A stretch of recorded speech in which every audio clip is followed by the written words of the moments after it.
Bueno, los saludo con mucho cariño en esta alegría de la Pascua, en estos 8 días que son como un solo día de celebración de la resurrección del Señor, que es uno de los misterios más grandes de nuestra fe.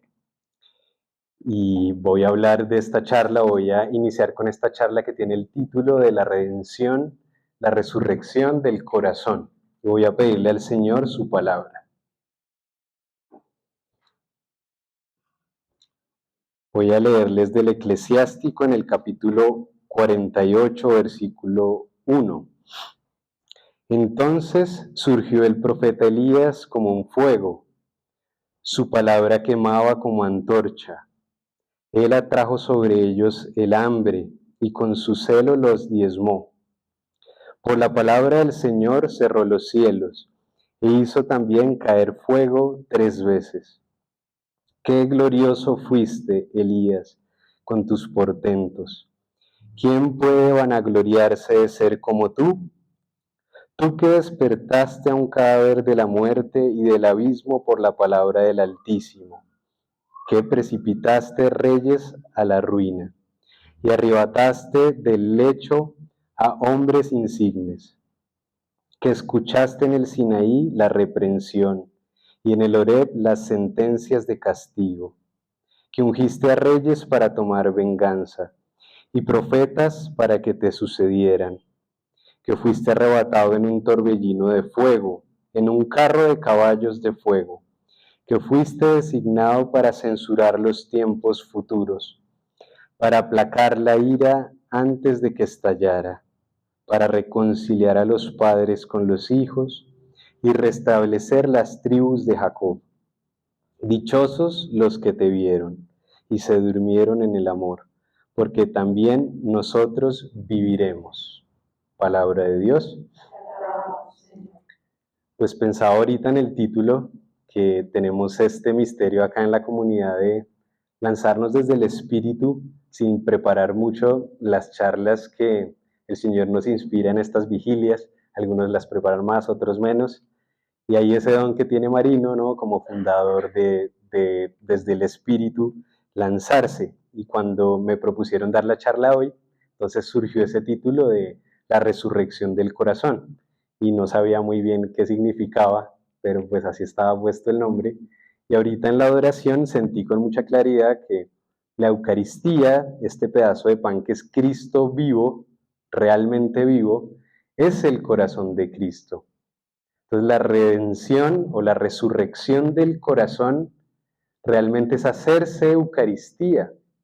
Es que nuestro corazón esté tan unido a la Eucaristía que seamos Cristos vivos, que seamos corazones vivos de Dios. Es decir, que tengamos los frutos del Espíritu activos en nosotros, que los disfrutemos, porque un fruto es para disfrutarlo. Entonces, ¿para qué nos unimos en cada vigilia, cada 15 días acá? ¿Para qué vamos al Santísimo? ¿Para qué vamos a la misa los domingos?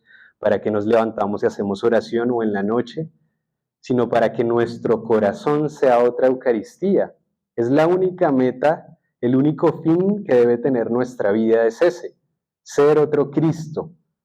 Pero Dios no quiere santos repetidos, ¿no? No quiere otro San Francisco de Asís, ni otro San Martín de Porres, ni otro San Pablo. Nos quiere a cada uno de nosotros como nuestra huella, como nuestro rostro, como nuestra voz, único, irrepetible. Y tenemos nosotros, si de verdad creemos en el resucitado y resucitamos nuestro corazón haciendo la Eucaristía, podemos entregarle al mundo un don que Dios quiso dar a través de nuestra vida con nosotros. Cada uno de nosotros es tremendamente importante, profundamente importante para la iglesia, para el círculo y las personas que están a su alrededor, que Dios le ha entregado como territorio de almas de las que uno pues tiene responsabilidad. Y si uno se convierte en otro Cristo, bendice a la humanidad entera, redime, porque une toda su vida a la pasión de Cristo y después a la resurrección. Entonces esa era la primera idea que se me venía al corazón, que es ser capaces de que nuestro corazón esté resucitado. Y un corazón está resucitado cuando vivimos en estado de gracia. La gracia es el estado del corazón resucitado, que es estar en estado de gracia, pues estar confesado sin pecado mortal. Porque ahí, independientemente del estado, del nivel espiritual en el que hayamos crecido o no, empieza el Espíritu a activarse en nosotros, empieza a inspirarnos su obra y su misión en nuestra vida, en lo que tenemos que hacer. A cada uno le ha dado un don, ¿no? Le ha dado, como dice el Señor, a unos el 10, a otros el 20, el 30, el 50, y a cada uno le toca dar fruto según lo que Dios le dio. Y estos dones, esta gracia, no es para ocultarla, sino para abrirse a ella, para que puedan despertarse esos frutos y los podamos disfrutar. Porque vivir la vida en Cristo, aunque es una vida heroica y muy difícil porque hay que tener muchas renuncias, es la vida más plena. Porque los frutos del Espíritu de caminar con Dios, ¿cuáles son? Alegría, gozo verdadero. No la euforia de una fiesta, de una rumba, del alcohol, de compartir con gente y sentirme muy extrovertido, sino el verdadero gozo que se mantiene. La alegría en la tribulación, que es la longanimidad. Hoy le llaman resiliencia, ¿no? Pero es mantenerse pleno, aún en medio de grandes dificultades que vamos a experimentar, porque el que está con el resucitado también primero pasa por la crucifixión. Y el sufrimiento es parte fundamental de la vida del creyente. Y si lo vivimos con Cristo, tiene un sentido redentor y que nos lleva a luego vivir la resurrección, que son esos frutos, porque sufrimiento tienen todos. Desde el parto hay un sufrimiento, ¿no? Y toda nuestra vida es un valle de lágrimas. Entonces, el que no lo vive con Cristo, ¿cómo pierde tantos dones y tantas gracias de ese dolor y ese sufrimiento? Hacerlo redentor, hacerlo, unirlo a la pasión de Cristo para luego experimentar la resurrección. La paz. ¿Cuánto buscamos hoy la paz? ¿No? Y hay tantas técnicas de meditación, de respiración, tantas drogas, tantos suplementos para relajar este sistema que está todo el tiempo como si lo persiguiera un tigre, ¿no? Y que entonces nos genera todas estas enfermedades porque no paramos un segundo. Pues el que está en el espíritu ni cansa ni se cansa, dice San Francisco de Sales. Vive con paz, transmite paz. Donde llega, comunica la paz. La castidad, dominio del impulso sexual, no ser esclavo de esa pasión muy fuerte, muy violenta, hoy de la que más nos hace daño, pero que tenemos que aprender a ordenar por el amor. El amor es un fruto. Ser capaz de buscar el bien real de todas las personas que pasan por mi vida hasta dar la vida. La paciencia. Todos esos son los frutos de caminar con Cristo. Entonces, toda la oración y todo esto que estamos haciendo hoy solo tiene sentido si nuestro corazón quiere ser verdaderamente como otro Cristo. Esa es la clave. Ahí tiene sentido. Si no, nos mantenemos en un estado religioso sin espiritualidad. Es decir, un estado en donde nos sentimos cómodos, como el que hace deporte y se siente como bien porque se activó físicamente, pero que no trasciende a toda mi vida, no permea todo lo que soy, mis amistades, la elección de ellas, los lugares por donde voy, las cosas que comunico a los demás, mi familia, mi trabajo, mi universidad, mi colegio, lo que sea, todo tiene que estar permeado por esa vida en el espíritu, en donde yo sea capaz de elegir el bien en todo eso y nunca negociar nada que en mi corazón surja como negativo o malo. Ahí puedo mantenerme en la vida en el espíritu y caminar de manera resucitada. Otro de los misterios, o pensaba también hoy que por el modernismo, el racionalismo, pues hay un debate muy grande con respecto a la resurrección. Me pasó a mí en el colegio, cuando recién estaba iniciando en la fe, tendría 16, 17 años, estaba en noveno, en décimo estaba, y empecé un proceso de conversión muy fuerte donde tuve una experiencia personal con Dios en un grupo de oración carismático y sentí esa presencia y sentí ese amor. Ya no había argumento que me pudiera tumbar la fe, porque ya había tenido esa experiencia con él, ¿no? Dice el Papa Benedicto XVI que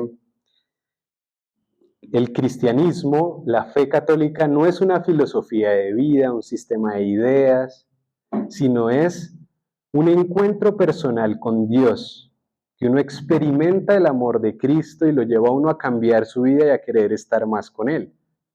Entonces, después de que uno se ha encontrado con Cristo, pues ya no hay argumento, ¿no? Le pueden dar a uno la lista de los argumentos ateos o lo que sea y uno dice, no, es que yo sé que está vivo, yo sé que me ama, yo sé que murió por mí. Y tenía mucha ignorancia en la fe, no tenía, a pesar de que había hecho la primera comunión y todo, no sabía absolutamente nada. Y me acuerdo que uno de los directores del colegio, porque yo empecé a hablar como de Dios con mis amigos espontáneamente, y eso llegó a oídos de uno de los directivos del colegio. Entonces se me acercó y me llamaba y me exhortaba y me decía cosas. Entonces me acuerdo una muy puntual que me separó de la gente y me dijo, ¿tú qué crees? Eso del Espíritu Santo, eso no existe. Eso de Dios, eso no existe. El cristianismo es como decir el espíritu de la Navidad. Todos nos unimos en ese recuerdo de un Dios amoroso, pero eso de que tú tienes el Espíritu Santo o que el Espíritu Santo se derrama sobre nosotros, eso es falso. Y yo quedaba como, pues yo sí creo que hay algo, pero no te sé explicar, porque pues era profundamente ignorante en mi fe. Entonces, esos ataques eran muy buenos porque me invitaban a leer, a investigar, entonces llegaba a la casa, había una página en esa época que era corazones.org, que era la del padre Jordi Rivero, que es muy buen apologeta y muy buen teólogo. Entonces leía y encontraba las respuestas más perfectas y decían, pues esta es la verdad, ¿no? Entonces iba formando mi fe, luego no iba a debatirle porque no le veía sentido, pero iba construyendo esa fe. Pues me acordaba hoy de eso porque ese es el espíritu del mundo de hoy. Grandes teólogos religiosos, sacerdotes en iglesias, yo los he tenido que vivir, en prédicas de la resurrección, no creen que la resurrección de Cristo fue un hecho histórico. Y cuando uno lee el catecismo, se dice que es un hecho histórico. Y como pocos, explicado y expuesto por una serie de autores, los 4 evangelistas, San Pablo, sus cartas, más 500, dice, ¿no? el Hechos de los Apóstoles, más de 500 hermanos que comieron y hablaron con él y vivieron con él después de la resurrección. Me diría, bueno, pero es que no habían cámaras de video, ¿no?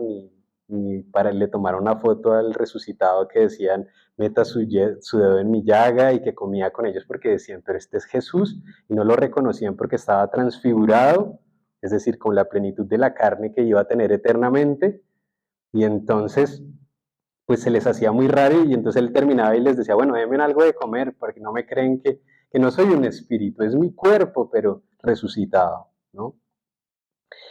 Y en medio de eso, en esa resurrección, pues en esa idea, ese racionalismo nos lleva a no creer que verdaderamente está la presencia de Cristo resucitado en nuestra vida, ¿no? Que es simplemente como el espíritu de la resurrección que nos acompaña a todos, pero ¿cómo pueden personas como los 12 apóstoles y como tantos mártires de la iglesia primitiva llegar a dar la vida por una mentira y a irles tan mal, andar perseguidos por el imperio romano, escondiéndose en las catacumbas, celebrando la Eucaristía, perseguidos, mejor dicho, hasta la muerte, ¿no?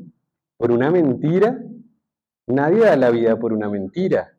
Si murieron tantos creyentes, incluyendo los apóstoles, ¿qué más prueba de que la resurrección de Cristo es real? El catecismo dice que la resurrección de Cristo es la verdad culminante, culmen de nuestra fe.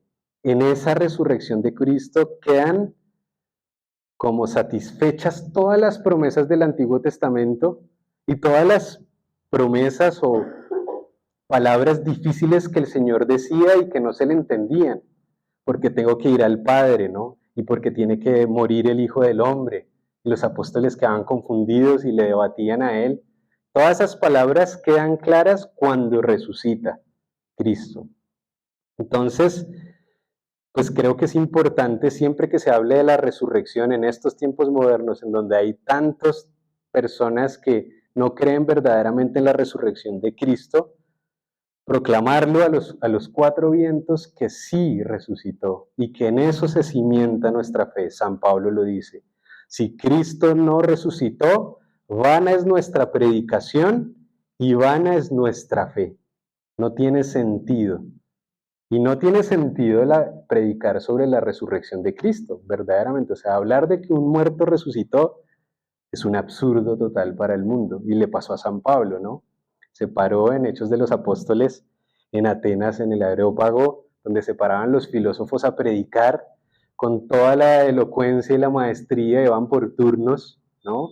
Hablando de lo que sentían en el corazón, que era la verdad, que la filosofía pues busca la verdad desde la razón, desde la lógica.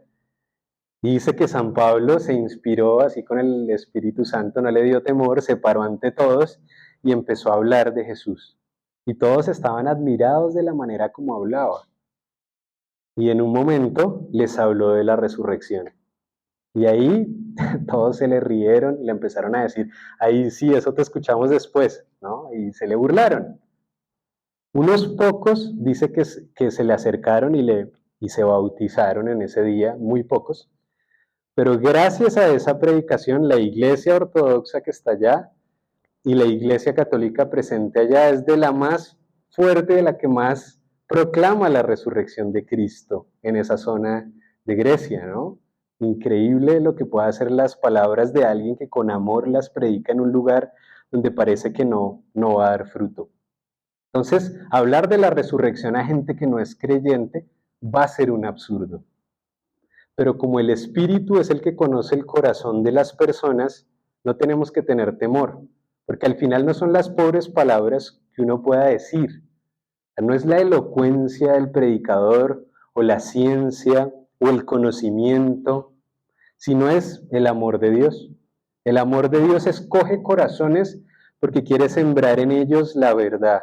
Y con las palabras de San Pablo, de cualquiera que hable de esta resurrección, nos hace un llamado. Y es, yo morí y morí por ti y resucité.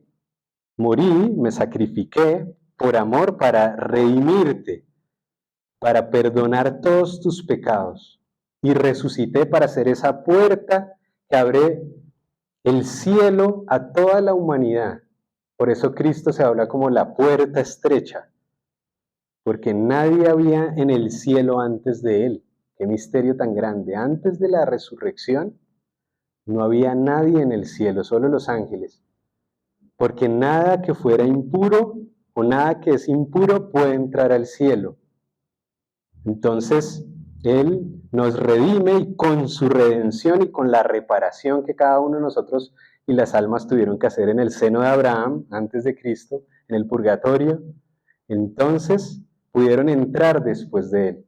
Y por eso cuando Cristo muere, hay un signo, porque Él dice, cuando eleven al Hijo del Hombre, se darán cuenta que yo soy, o sea, que Él es Dios, ¿no? Que es Yahvé, que significa Yahvé, significa yo soy. Y entonces murió y hubo como un temblor y dice que de tumbas que habían salieron, ¿no?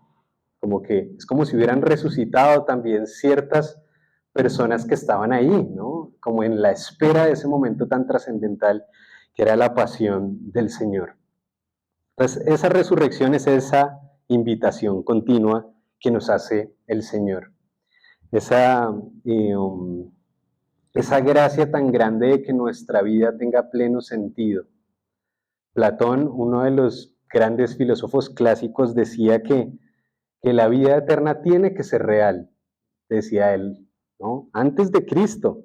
¿Y por qué decía él eso? Él decía, tiene que ser real porque desde que yo nazco hay un deseo de eternidad en mi corazón que no puede ser mentira y que todos llevamos. Entonces, el ser humano tiene un deseo en el corazón de trascender y de vivir eternamente. Y este anhelo, este misterio del corazón humano, que no le satisface nada que está en el mundo y que trasciende, que busca como algo más allá de lo que vemos, se cumple en Cristo. Ahora, hay que aterrizar de nuevo, pues, este misterio de caminar con el corazón resucitado, caminar con la Eucaristía. Y es el cambio de corazón sincero y real. Como les decía, la única manera para que esto tenga sentido es que nuestro corazón esté perfectamente integrado a la Eucaristía, a Cristo. Y ante la presencia de Cristo, pues uno se hace muchas preguntas. ¿Debo orar? ¿Debo hablar con Él? ¿Qué debo hacer? ¿Lo miro? ¿No lo miro? ¿No? Acá está presente, verdaderamente. Y en todos los sagrarios del mundo y en todas las Eucaristías. Entonces, ¿cómo hace uno ante la Eucaristía? Es como el sol. No tiene uno que hacer mucho. Tiene uno que ponerse bajo la presencia del sol, ¿no? Hoy hablan de unos índices altísimos de déficit de vitamina D, ¿no? Entonces, que produce un montón de cosas en la persona y depresión y fatiga y la gente no se expone al sol y le da miedo el sol y todo el tiempo está cubierto de mil cosas cuando uno tiene que tomarlo para producir eso, pues en la mayoría de ocasiones, ¿no? En ciertas horas es menos riesgoso que en otras, que es mayor la radiación. Entonces, en esas horas en que sano es bueno ponerse. Y uno se pone ante el sol y uno no está diciendo que se produzca la vitamina D, ¿no? Por favor, que se produzca solecito, pues no. Uno se pone, expone las superficies del cuerpo y ya.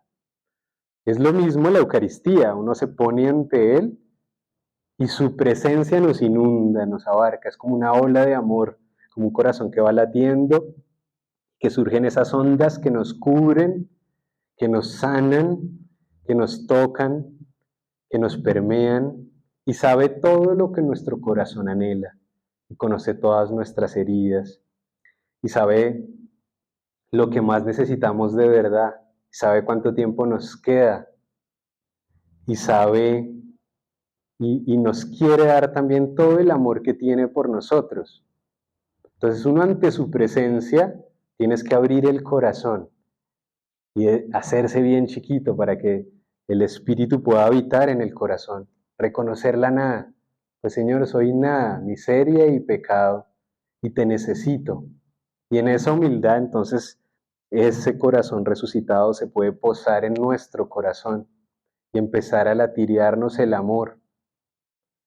Muy triste llegar a morir sin que el corazón de Cristo haya palpitado en nosotros, sin que hayamos amado.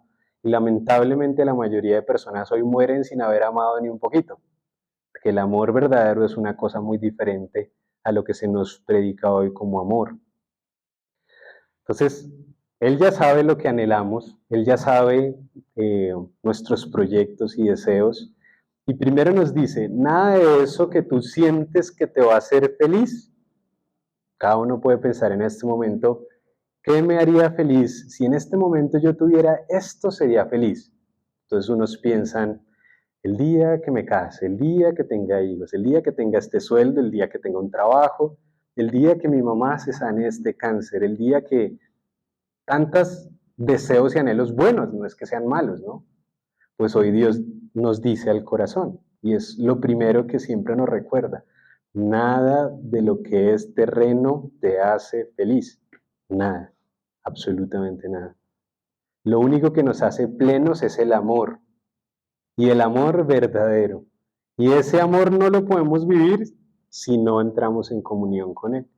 Entonces es, abre tu corazón para que yo pueda llenarlo de mi amor y entonces puedas amar, olvidándote de ti mismo.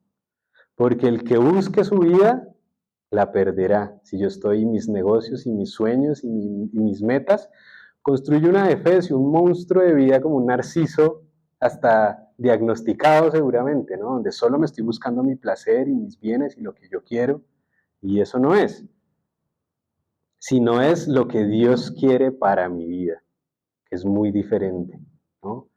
Que es, yo dejo que tú hagas la obra en mí y lo que tú quieras hazlo y me abandono a tu voluntad. Y si tengo que iniciar por sacrificarme en los detalles más pequeños de mi vida, con mis amigos, con mi familia, empezar a hacer caso, empezar a ser ordenado en lo más básico, pues tengo que hacerlo.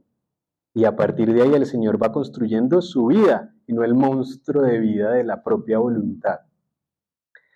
Si uno está lo suficientemente con Él, los frutos empiezan a surgir. Entonces surge el amor, surge la paciencia, la paz, todo lo que hablamos. Y ahí se vive verdaderamente una vida resucitada, por donde uno pase, guiado por Él, en un misterio en donde, por donde uno va caminando, Dios va haciendo una obra con uno. Y es una riqueza muy grande. No digo que yo lo vivo siempre o todo el tiempo, ¿no? Porque esto puede sonar como que yo estoy por acá arriba y no, yo todos los días me toca estar a los pies de Cristo, tener una disciplina espiritual, volver a renunciar a todos mis pecados y mi miseria para que Cristo habite en mí. Y me toca estar en conversión, que es volviendo el corazón a Dios y sacudiéndolo de todo lo malo. Un solo una sola culebra, un solo gusano, de un solo pecado que nosotros aceptemos así de grande, nos hace morir el corazón. No permite que nuestro corazón esté completamente resucitado. Que no es que cometamos, que no podemos cometer errores, o de pronto un pecado que surge de ira en un momento, o un mal pensamiento, o una mala palabra, o una mala mirada, son cosas que brotan. Pero nada que sea voluntario, nada que sea a conciencia, nada que sea una decisión que yo tomo en el mal. Y si voy así, entonces el Espíritu me habla, entonces voy con el Señor. Y ahí se vive lo que vivieron los que experimentaron la resurrección de Cristo, que era muy bello porque lo experimentaron y salieron a anunciarlo, ¿no? A dar la vida por él, a comunicar ese amor de Dios. Entonces, esa resurrección me tiene, cuando yo quiero llevarle a Dios a los demás, que es lo más importante que podemos hacer nosotros, entonces mi corazón está resucitado. Y si yo tengo temor y no quiero hablar, entonces hay algo en mi corazón que todavía no está bien. Porque ¿cómo no voy a comunicar el mayor don para los demás, que es Dios, que es esa resurrección de la que yo he sido testigo? Entonces, renunciar absolutamente a todo lo malo, y ahí sí, como decían Hechos de los Apóstoles, ¿no? El Espíritu nos dijo que no entráramos a esa ciudad, sino que fuéramos a la otra. Y uno decía, ¿cómo era? Se les aparecía y les decía, por allá no, ¿no? O les hablaba al oído, o era como una cosa en la mente. Pues hay personas que lo escuchan y tienen esa puerta abierta, pero en las mociones, en las inspiraciones de un corazón que está en gracia, uno tiene que ser obediente con esas mociones. Yo tengo mis amigos y de pronto me surge en el corazón, llama tal, ¿no? Y nadie me está hablando al oído, pero puede ser una moción del espíritu. Entonces, pues yo llamo y si me contesta, pues de pronto necesitaba que lo escuchara 2 minutos o saludarlo. Entonces, en esa guía de esas mociones de un corazón que va en gracia, se vive la vida en el espíritu y ve uno el milagro y la gracia y la riqueza de caminar con el corazón resucitado. Pues vamos a pedirle al Señor su palabra para cerrar y les voy a leer del Evangelio de San Lucas en el capítulo 2, en el versículo 29. Cántico de Simeón. Ahora, Señor, puedes, según tu palabra, dejar que tu siervo se vaya en paz, porque han visto mis ojos tu salvación, la que has preparado a la vista de todos los pueblos, luz para iluminar a las gentes y gloria de tu pueblo Israel. Palabra de Dios.